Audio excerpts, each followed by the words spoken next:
Bollywood latest sensational movie 'Chhaava' box office దగ్గర దుమ్ము రేపుతోంది. ఇప్పటికే ఈ చిత్రం 200 కోట్ల క్లబ్‌లో చేరిపోయింది. వికీ కౌశల్, రష్మిక మందన్న ప్రధాన పాత్రల్లో నటించిన ఈ చిత్రం అటు రివ్యూయర్లు, ఇటు ప్రేక్షకుల నుంచి బ్లాక్ బస్టర్ టాక్ తెచ్చుకుంది. ఛత్రపతి శివాజీ మహారాజ్ తనయుడు శంభాజీ మహారాజ్ జీవిత కథ ఆధారంగా ఈ సినిమాని తెరకెక్కించారు. థియేటర్లలో 'చావా' సినిమా చూసి ఎంతో మంది ఆడియన్స్ ఎమోషనల్ అవుతున్న వీడియోలు కూడా వైరల్ అవుతున్నాయి.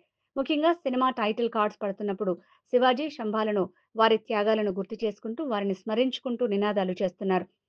ఇలా బాక్సాఫీస్ దగ్గర వీర విహారం చేస్తున్న ఈ చిత్రం గురించి తాజాగా ఓ క్రేజీ న్యూస్ వైరల్ అవుతోంది. ఈ సినిమాలో అద్భుతంగా నటించిన వికీ కౌశల్ పాత్రలో ముందు మరో హీరోని అనుకున్నారట.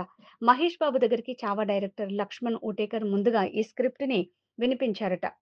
కానీ మహేష్ ఈ చిత్రం చేసేందుకు నిరాకరించారట. దీంతో చాలా ఏళ్ల తర్వాత విక్కీ కౌశల్‌ని లక్ష్మణ్ సంప్రదించారట.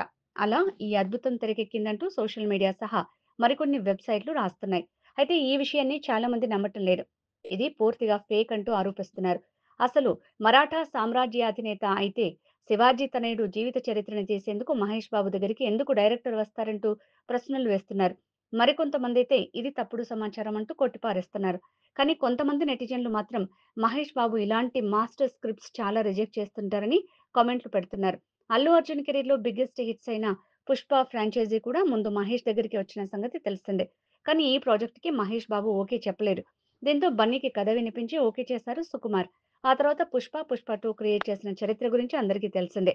ఇలా మొన్న 'పుష్ప' ఇప్పుడు 'చావా' సినిమాల్ని మహేష్ రిజెక్ట్ చేశారంటూ సోషల్ మీడియాలో వైరల్ అవుతోంది.